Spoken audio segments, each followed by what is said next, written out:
Hi, everybody. Thanks for joining me. I'm Jennifer. If this is your first time here, welcome. If you're returning, thanks for coming back. So this reading is for the full moon. That is this Wednesday, February 12th, and Pacific time, it'll be at its zenith at 5:53 a.m. And this is the full moon for Wisdom Keeper, Clan Mother Wisdom Keeper. So I have all the cards already laid out here, so let's just dive into these. So our significator card is the Emperor. And what I'm feeling with this card is, interestingly enough, it's because I read both intuitively and more intuitively than the meaning of the cards per se, but usually it's a combination. But what I'm feeling with this, what I'm hearing and what I'm sensing with this card is being set in our ways. This energy feels to me like this is how, the majority of us has been. Again, this is a general reading, so it's going to, fit for some of you, but not others.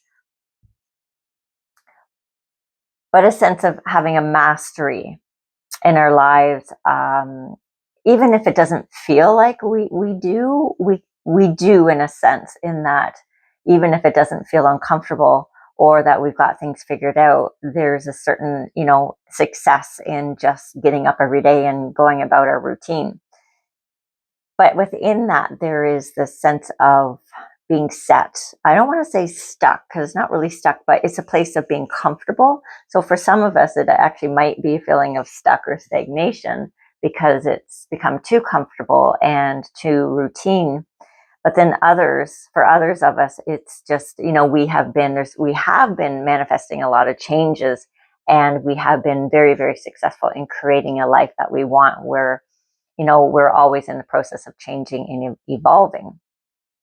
But for both of us, it's like the opposite sides of a coin. It's the same energy of being that master of where we're at in our life. So next to that, we have the Queen of Swords. And it's interesting, we have in this whole row here, this top row, we have scales in the Queen of Swords. And in the next card too, the Six of Pentacles, there's scales there as well. So in this Queen card, so this is an energy, and a lot of this reading, we have a lot of like archetype energies in this reading, as you will soon discover. So this is holding this idealism, as we've been, moving through our daily lives and setting ourselves up, and choosing what we want to create moving forward. There's this idealism, but we've been wanting to do things, keep things in a balanced way with our ideas, like dreaming big, but not too big. It's like having I almost want to say, like there's a limit on what we allow ourselves to dream that we can do. So, almost like what I'm getting is the belief system, some belief systems coming in. And of course, yeah, not all things are possible, but definitely a lot more than we usually believe we can do. But even that, I'm again coming into the scales on this card, and there's a feeling of, keeping things in check. And so having the awareness of, as our days are unfolding and our weeks are unfolding, that I'm also getting like the checks and balances here, so that we're making our to-do list, we're checking things off. So it's a combination of ideas and what we want to achieve, and idealism, the life we want to create, but also within a way that is acceptable, is kind of the word I'm getting. So following that, we do have that Six of Pentacles. So this is combined with this Queen and the scale. So not only are we our lives unfolding in a way that is reaching our ideals, or we're trying to achieve our ideals. This is kind of what's motivating us, but with limitations. But then this is actually the manifestation of it in a balanced way. This is being very aware and choosy, and I would say it's very highly connected with this Queen of Wands. Queen of Swords. Have I been saying wands the whole time? I meant swords. I don't know what I'm saying, but the Queen of Swords, in that we're being particular about where we're putting our energy and placing our energy. And maybe that's the energy there, is feeling or sensing about the limitations, setting limits on what it is we want to do. We don't want to overextend ourselves energetically or even financially. So it is, yes, I want to do these things, but let's keep in check what's realistic for me as I'm doing them. And I think that is exactly the limitations I was feeling there. So this row is being clarified by Spirit of the North. This is from a deck that I haven't used. There's the back of the card. I was just really drawn to the colors because it makes me think spring, and I'm so ready for spring. I don't know about you, but let me just read this to you. So Spirit of the North. This is from the Earthcraft deck. I'll just show you quickly the box cover. That is from here. Okay.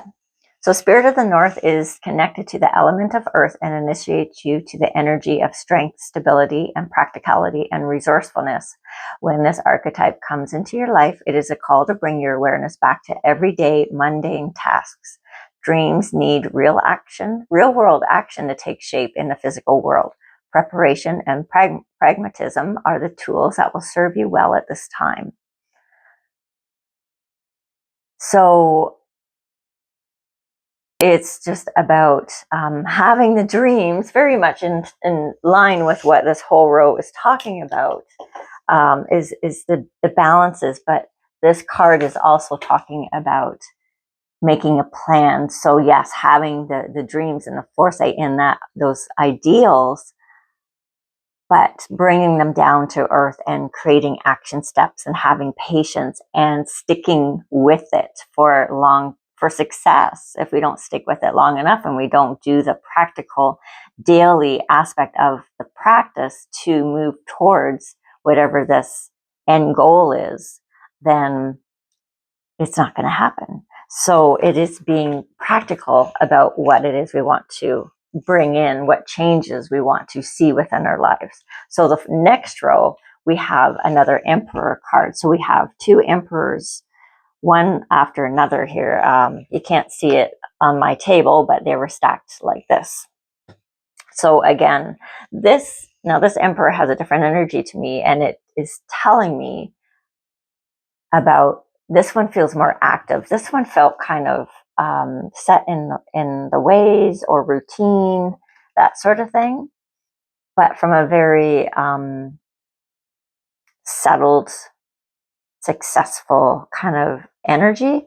Whereas this one feels more about change to me. This is an emperor who is actively creating his life from a place of wisdom, from strength, from groundedness. And so the next card following that, we have the Emperor, or not the Emperor, the Hierophant. So the Hierophant here. So I'm feeling like there's structures that we are recognizing within our life, structures of our own life. So having a look at maybe some of our routine and seeing what maybe needs to go. This could be very much around our thoughts, like our habits around what we think about ourselves, the world. We're recognizing, we're seeing all the changes happen in the world around us and how unstable things appear right now. Everything is getting changed. So it is also, because we're not separate from what's happening around us, within us, we have this, how can I adapt? So there's this adaptability question. Where can I ease up on my routine, on the ways I think, on what it is that I want to manifest in the world to create more flexibility in my life. Where can I gain freedom in order to do what's necessary in order to pay my bills, have food on the table, that sort of thing. So it's a very positive, I mean, this is all really, really positive. This is about paying attention to what's happening around us in order for us to, become very aware of how we are living our lives, and and really just adjusting what needs to be adjusted.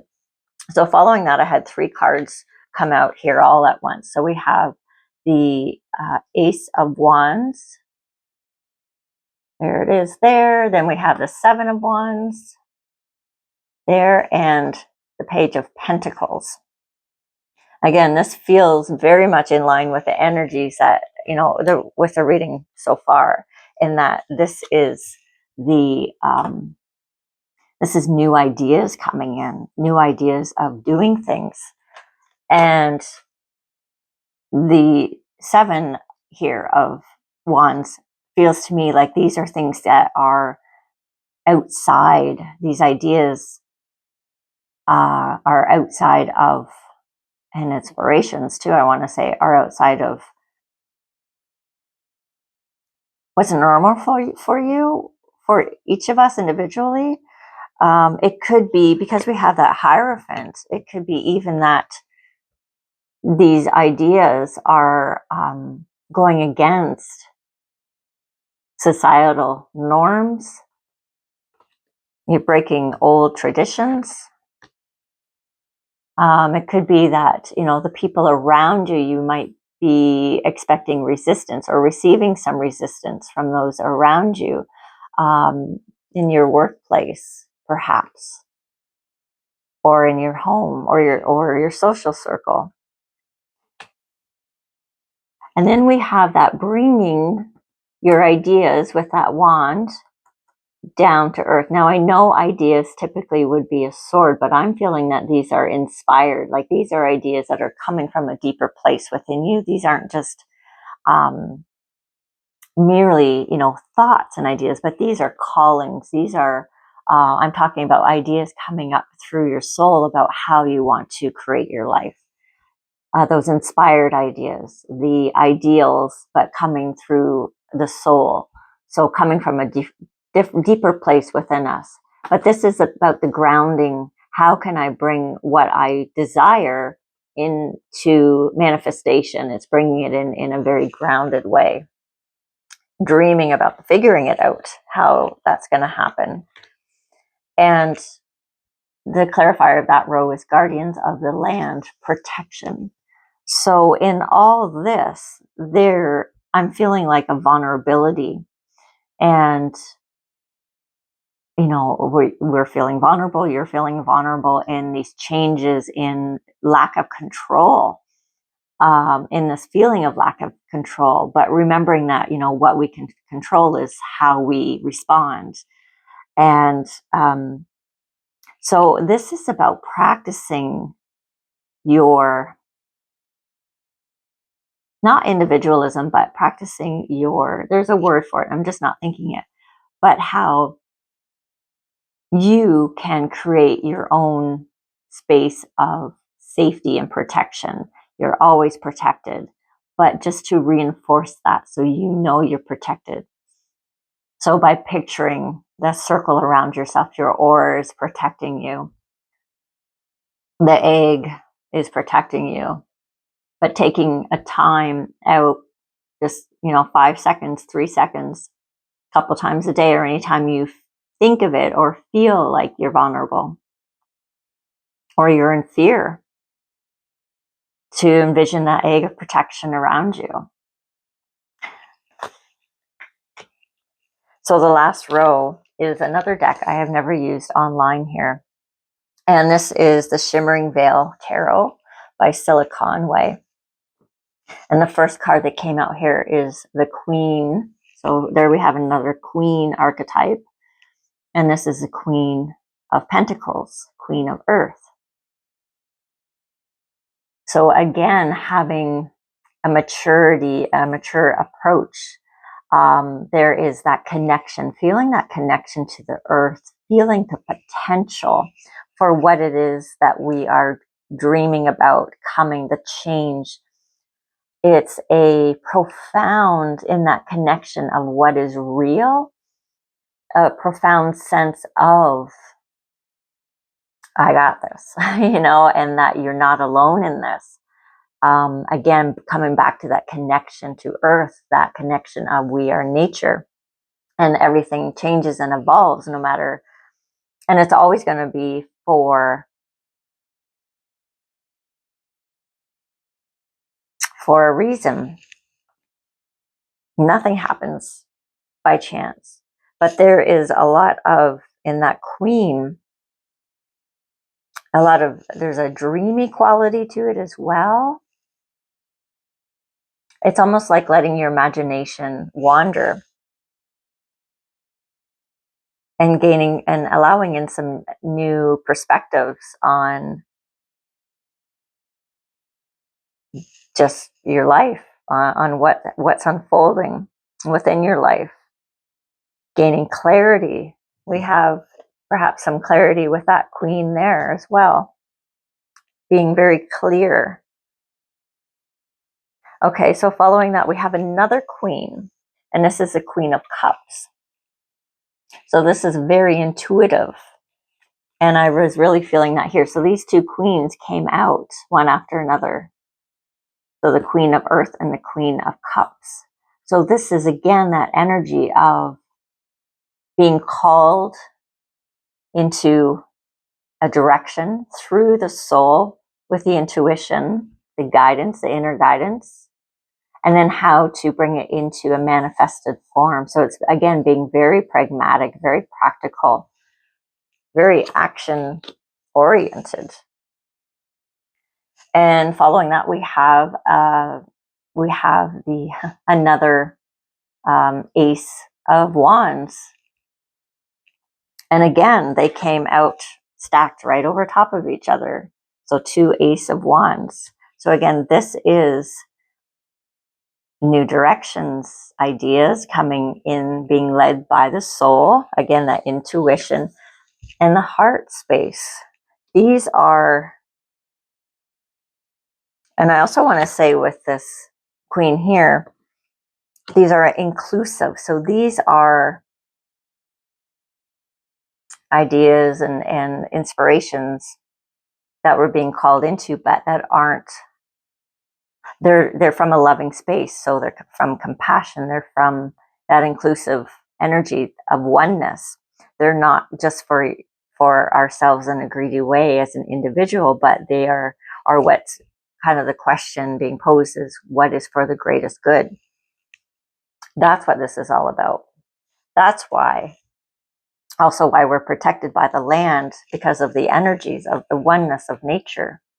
So this is clarified by surrender to the divine, and it is the full moon.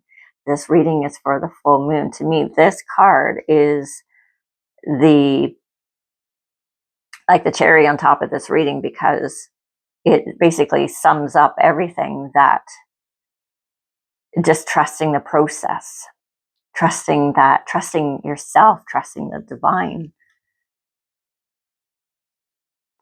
Surrender to what you can't control, and this surrender to where you're being led, the trust. It comes back to that trust.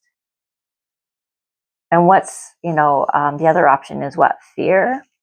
Yeah, we can choose fear, but we can also just choose trust and make the small changes in our lives that we can control, which is, again, coming back to our beliefs, our habitual ways of being, thinking, doing, feeling. Approaching everything in a balanced way, dreaming outside the box, outside the box, outside the box, but then bringing it all down to earth through action steps, and knowing that, trusting that, we're going to be okay, that you're okay, you are okay. And that is it, my friends. So thank you for joining me. I will be back in a couple weeks, actually, for the new moon on February 27th. And this is for the clan mother ways to truth. And oh, it's a good one for the times we're in right now. So please be well, and we will see you very soon.